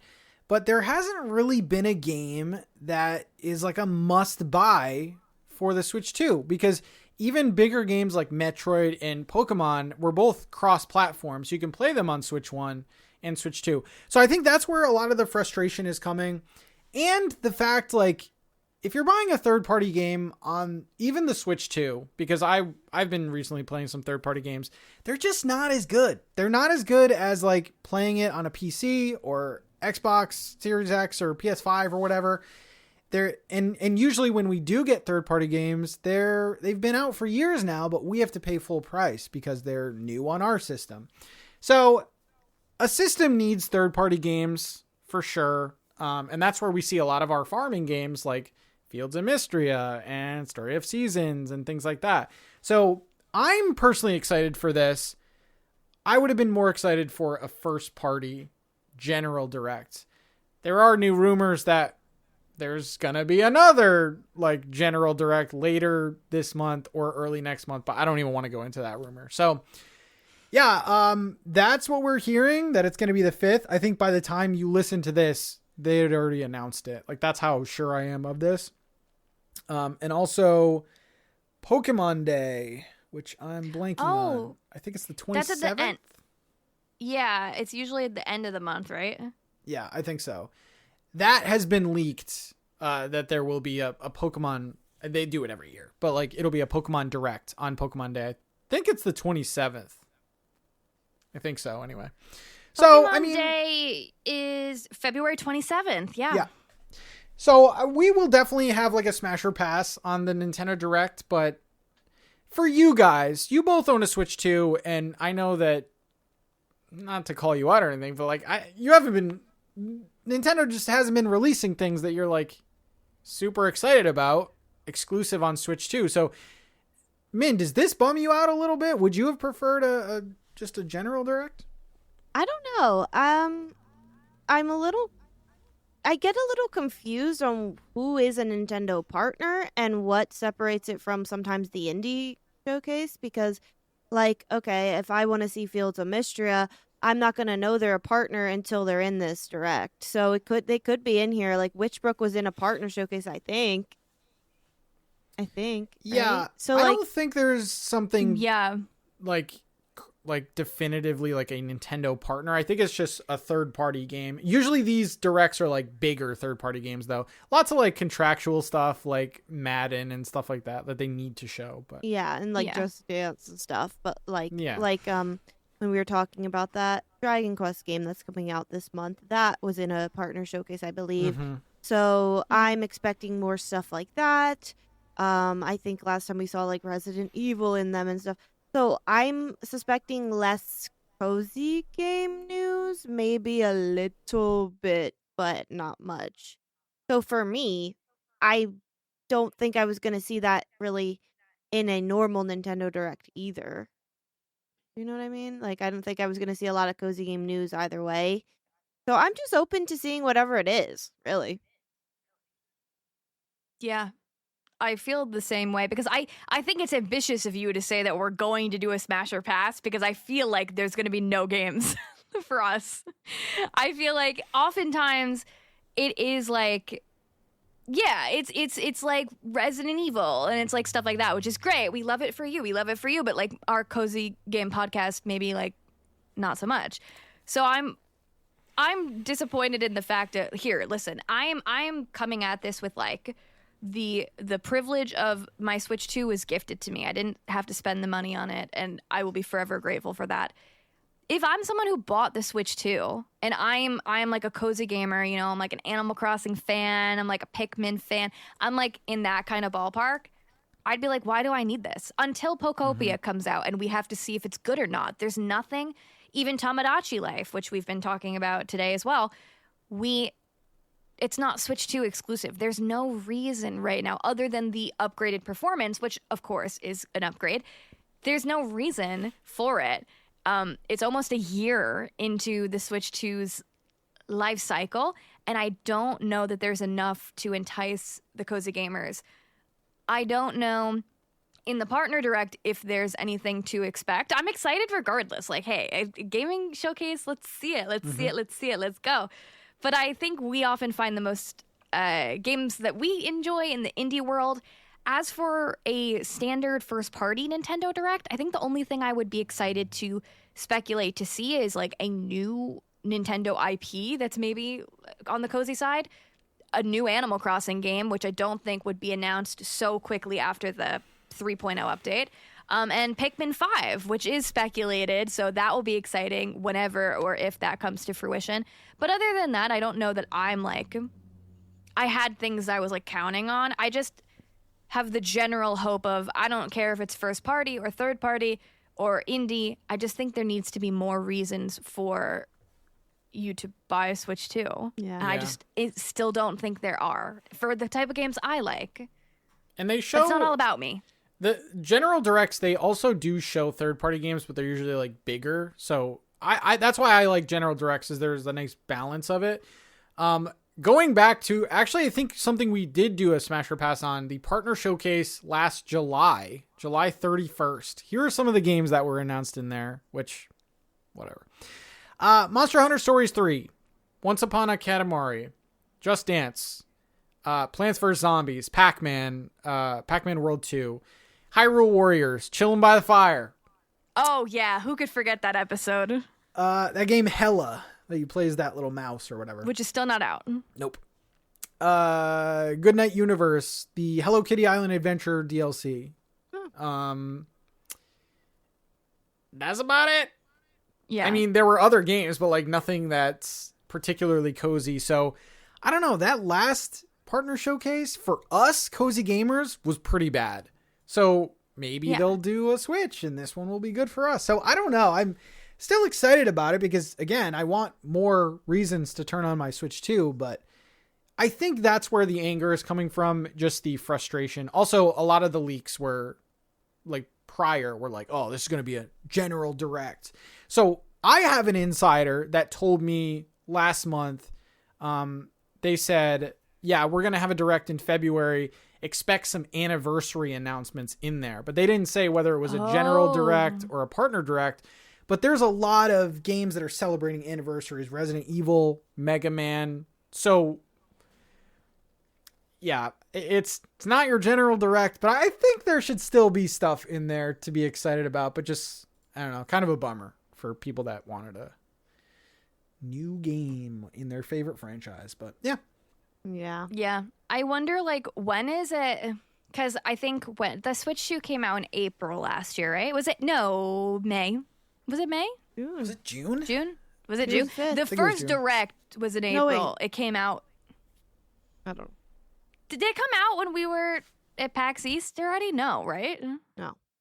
No. So then it would have been June. Why did I think it? Yeah. I think it was June 5th. June 5th. It was. June 5th. Okay. Yeah. Yep. The direct showcasing the Switch 2 was in April, though, I remember. Mm-hmm. But when do you think it's, like, too late? Is it ever too late to, like, okay, we've had almost a year and there's no games? Like, do you think people are going to get to a point where they're, like, even more upset than they already are? Or it's like, it's whatever. I mean, I think Nintendo needs to show off some games. I mean, the Switch 2 is still selling at a record pace, believe it or not. But, like, there has been reports like, yeah, these games are going to take longer to develop. This is even more impressive hardware. Our games are bigger. They're like such big scales now. You can't just release like a small game and expect to, like, you'll have games like Yoshi that's coming out that I'm excited about, but that's not like a big scale game. But I think more so people are waiting for the Zeldas and the Marios to come out, especially Mario, because Yeah. the last 3D Mario was, we're going on what, 10 years? 2017? Yeah, like 8 years. But like, yeah, there's just a lot of frustration there, but I don't think there's a point where people are going to be like, I'm not, Switch 2 is a flop. Like, I think that would be years down the line, but they got to release something. I don't know how you guys feel about this, but I would rather Nintendo be like, hey guys, we're working on, like, here's 3 games we're working on. Not even close, but like, get excited. Are you guys like that, or do you want to see it closer to release? No, you're a hypocrite, because we just talked about Haunted Chocolatier and you're like, he announced it too early. Oh, he did. I mean, 2021, Peyton. No, I agree with you, but like, what is the? So I'm not talking 10 years out. I'm talking like, hey, this game might be a year or 2 away. Oh. Maybe 2 years. No, I don't want to know about it. I don't want to know about it. I mean, because then we do this and we have so many podcasts. Remember how many podcast episodes we talked about Fantasy Life before it actually came out? We just sit here and we just like talk about it. And then these expectations are so high. I don't want to know about your game because then when you delay it, I'm going to be upset. They met my expectations of Fantasy Life. No, that was great. No, Yeah. that was good. But like, look at so many others that were not the same story. So I don't know. Maybe like a confirmation that like things are being worked on, but I don't want to know too much about it because then we're like Witchbrook, you know? And I think people get very angry. Like, I don't know that I'm get super angry. I think I get like annoyed when I'm like, okay, like, girl, how long is it going to be? But there are certain people that get very angry about when is the game coming out? Like, you told me about this awesome game. I got excited about it. Well, where is it? You know? Yeah. We don't really see a ton of that anymore. Like, Metroid, they announced that in 2018, something like that, and it just came out like this past year. So, yeah, nothing like that, but it would be nice if they released, I don't know, a smaller Mario game and they're like, hey, by the way, we're working on the 3D game. It'll come out soon, but we're hard at work. I don't know. A little something like that goes a long way, I think. But that's like if they said with Animal Crossing 3.0, hey guys, here's Animal Crossing 3.0. The next Animal Crossing game is currently in development. That's all I want. That's it. That's fine. We all know it is, but well, but do we? Oh, come on. Yeah. Do you have someone on the inside? I don't even need it. I don't even need anyone. If the game is not being developed, I don't know what I would do. There's no way. The game sold like 50 million. Of course, but like we have no way for knowing that for real. Yeah. Like other than it would be stupid if they didn't. Yeah. If they didn't, but I don't know. I think I'm cool with it if it's like a little thing, like we're working on this, but like I don't want to see a picture. I don't want to see the name of it. Don't tell me what year it's coming out. So for you, it has to be in the year. I am sick of this. I'm sick of it. What's the longest that would be acceptable? A year? Yeah. Okay. A year is fine, but like 2-3 years out, I'm just like I can't. I don't even know what I'm doing. I know. Tomorrow. I'm always like, am I going to exist at that time? Like, is the world going to blow up? Like, it also depends on the game too. If it's like a little indie puzzle game, don't tell me about it until like months before. But if it's like a big scale game, I like to get excited about it, but not crazy, like 5 years or whatever. But I mean, if it's like a Kickstarter game, then I want to know about. Then I like, I'm contributing. Then I'm like going in with that mindset of like, oh, they're developing it. It's gonna take a while. I get to be in on the updates. That's whatever. That's fine. That's different. I like that. But across the board, I'm over it. Just tell me. You can tell me about the game when it's coming out. Otherwise, I can't. I'm over it. Okay. Fair. Yeah. So that concludes the Slow Burn news station for today. Lots of, I think, pretty good overall. I mean, we had a delay and some people being upset about this Nintendo Direct, but good things across the board are happening in the cozy gaming world, and I think that we're setting ourselves up for, hopefully, a good year of cozy games. But we'll have to see how it shakes up. Cool. So that's this. Now, enjoy this break. And when we come back, we'll be answering an email from one of you.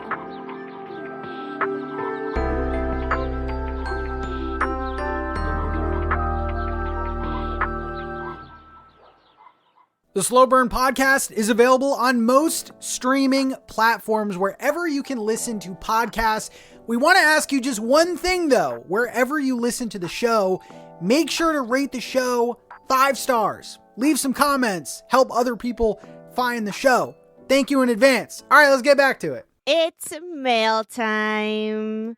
We have an email from one of you. If you would like to send us an email, you can email us at slowburncast@gmail.com with any of your hot takes, topics you want to hear on the show, and responses to things we've talked about already.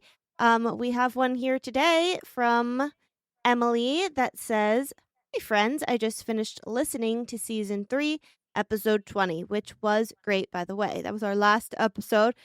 And something caught my attention. There was a game mentioned, Goblin Sushi, which noted it would be in early access for various reasons, including possibly, quote, adding fun ideas from the community to the game.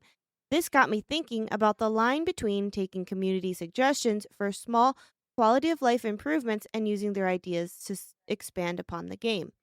I understand that the vast majority of developers aren't just taking ideas from their communities to fundamentally change their games, but I do feel like there is a growing trend toward meeting the expectations of every player, which may be one of the many appeals to releasing in early access. And they said, I think Pixelshire is a good example of where my weariness comes from. After the launch, they were understandably hammered with feedback, some of which didn't align with their original ideas. Example was the season cycles. In this case, the dev made attempts to implement these suggestions in order to fix their game and appease the player base with the game just in their game and appease their player base when the game just shouldn't have been released in the first place. Another example could be the addition of new characters in Disney Dreamlight Valley. I absolutely wanted Cinderella, but I would have preferred her to be incorporated into the game organically with a storyline that the devs created for her rather than thrown in because she was just highly requested. I genuinely believe that community feedback is valuable, but I wonder if there's a balance that can be achieved in accommodating a wide range of opinions, which can have influence over developers' choices during early access. So, to clarify with a couple of questions from Emily, she asks 3 questions. What are your thoughts on the difference between taking suggestions for small improvement and incorporating ideas that enhance the game?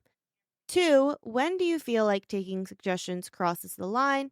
3, how do you think developers should recognize their communities for these contributions? Oh, this is from Goddess of the Grapes username. I didn't see that before. And yeah, it says, P.S. Listening to you all is an absolute pleasure. I found so much joy in cozy games and truly appreciate all the recommendations, laughs, and silliness. So thank you, Goddess of the Grapes, for all of that. But yeah, what are you guys' thoughts on this? Like first reactions, answers to her questions about early access, giving so much feedback. This has been a topic on our show already today, so I think this is a perfect question. Mm-hmm. Yeah, I'm always surprised when so many developers do early access looking for feedback, because to me that sounds like a nightmare. That literally, dude, you're developing a game that has all these like intricate systems and you have your own vision, and then having thousands of people giving you like their ideas how to like literally change the game must just be like a headache. And some devs love it. They like change their games. But yeah, I think to me where it crosses the line is adding in content. Like for me, early access should be about like bug fixes, quality of life things. Like, hey, you don't have like a little marker on the map. Like you don't have like a little, this HUD option needs to be there.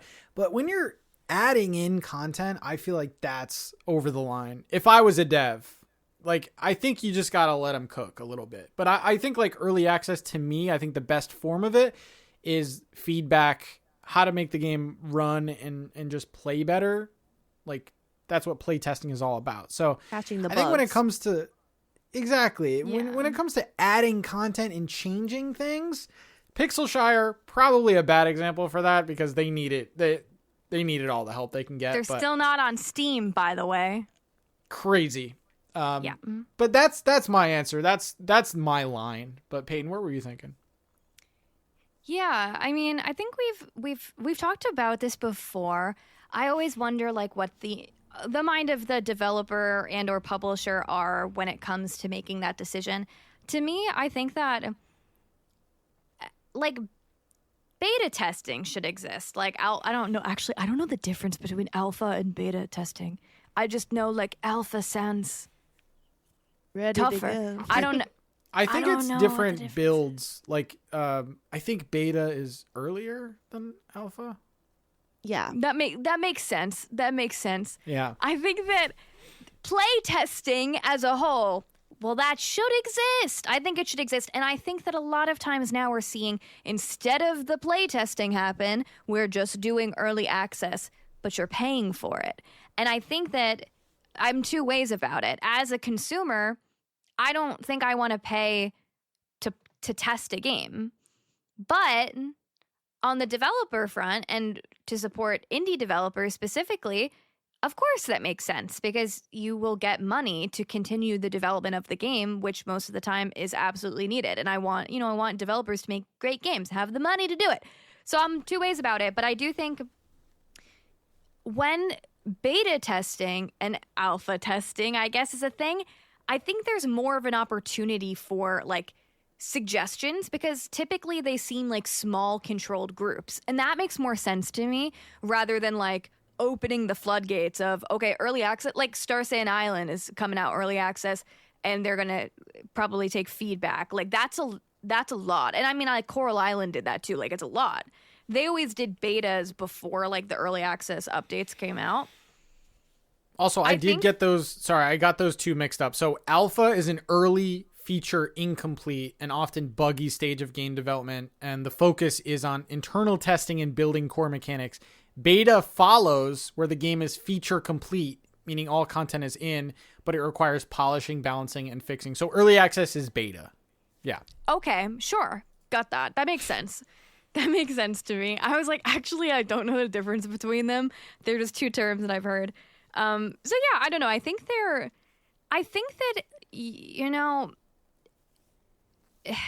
people, I don't think people should be able to take over the game. No. I think that people can make requests, suggestions, but I think at the end of the day, if you take too many ideas that wasn't initially yours to start with, then the game starts becoming, well, something else. Like, I don't know what they're talking about with DDV and Cinderella, but it seems like maybe Cinderella wasn't incorporated in the way that some of the base characters were, that they started with, that they knew that they wanted to have. And so that seems like, maybe some people didn't vibe with that. Whereas, like, I know, like, Moonstone Island took suggestions from people about, like, character customization. They originally weren't going to do that. And in their case, I really like how they ended up doing it. But I feel like, I don't know, it's like a fine line of, like, wanting your audience to be happy, but also wanting to stick to, like, the original intent and vision of the game. I don't know how you figure out the difference. Thank God I'm not making the game, because I probably am a people pleaser and be like, oh, you want this? Okay, here. Yeah. So I think this is why, if you're going to do early access, you need to have a clear vision for your game. And I think you should almost be required to have a roadmap, not just for Steam to require that, but for your player base to know what the heck you have planned for it, or else you get so many suggestions possibly, and people don't see that, oh, there is this roadmap of what's coming. I don't have too much of an experience where I've seen a game being like, oh, they're taking way too many suggestions. I think I usually see the other way around, where they're like way too ambitious. So I don't know about like the question of when do you feel like taking suggestions crosses the line. I mean, I guess when it changes the game and what they had planned to an extent that they're not ready for. But I think for me, I've seen good features from, like, Fields of Mystery, for example. We had asked for, could you have the daytime speed, like, as an adjuster slider? They added that. Can you have the chest be this? Can you make the trees transparent? Can you do this or that? But when people are like, can you please make it so that we can play D&D 2, like, obviously that's not going to be in the next update, because that's a huge mechanically big thing. But they might keep that in the back of their head for once 1.0 is actually out, and have that as another update later. So I think that's where it's probably overwhelming. Like, people want more, but it's good. And I think also with the Pixelshire thing, where they had maybe seemed to intended to have shorter seasons, I think that can be done well. I don't think it was the intention, actually. Like, I think they just weren't ready to release that game. And so that could be a totally different thing going on. Yeah. But yeah, I think the developers, the other question was, how should they recognize their community for these contributions and ideas? Fields of Mystery, whenever they do a patch note update, they put a little emoji next to the ones that were suggested from people who were playing the game in early access. They're not really shouting out the individual person, but they're saying, we got a lot of people who wanted this. So I think that's good enough. I don't think you need to like No. do it much more than that. But I think maybe like a special cosmetic item for a beta or alpha tester would be cool. They could definitely do that where you get like a special hat or a little pet or something. But yeah, I don't, maybe just like a little mention in the credits or something. I don't know. Of just like, thank you to our beta testers or whatever. yeah. I always think that's nice. Coral Island has that for Kickstarter supporters. They have like in the museum, there's like a hall of statues, and they're statues depending on like if you supported certain amounts of money, like you get your own statue in the game. Oh, wow. And then the lower tiers, it's like to our Kickstarter supporters, and it's like one statue for like a million people. Yeah. That's Just cool. Yeah. Any other thoughts on early access or those questions? You know what I'm so excited about for early access? We have the same comparisons we make every single time. We're like, yeah, Fields of Mystria, good, early access. And other ones, bad. I can't wait this year to have new things to say. Like, oh yeah, Star Sand Island was great early access. Or no, it was trash. Like, I can't wait. Like, because then we can have more, even more detailed, discussions. Because this is such a big, ever since we started the show, I feel like this is, the topic of early access is one of the ones you guys ask about the most. And yeah, I think it's so interesting, and there's so many things to say about it. So I'm excited to just see like how everybody does it different. And like a game like Star Sand Island, they're months away from their 1.0 release. So I don't think they'll take a lot, if any, criticism or suggestions. The only thing I could possibly see is like maybe like things that they could easily change, like the length of the day or like some accessibility options or something like that. But don't expect them to, you suggest like a friggin' new you should have had a NPC. boba cafe. Like, like they're not going to do anything crazy like that. So some games need more help than others, but I do think it's an important tool to get people playing your game and giving you feedback. But yeah, the level of feedback, you got to be more realistic sometimes, but yeah, for sure. Yeah, and we have kind of avoided early access games, I think, a lot more. So I think it will be good to jump in and just see a little bit of what this one is, or maybe a lot. Maybe we'll play it until it releases fully. So we'll have to see kind of what the vibe is and how they structure their early access. But yeah, great question. Really went in line with our episode today. And if you want to send us an email on your thoughts on early access or anything else we talked about on the episode, any hot takes or anything like that, you can email slowburncast@gmail.com, and hopefully we will mention you on the show. Cool. Yeah, thank you again. As a reminder, our side quest is happening right now. Linked Banner of the Spark is our game for this month. We will talk about that at the end of the month, I believe.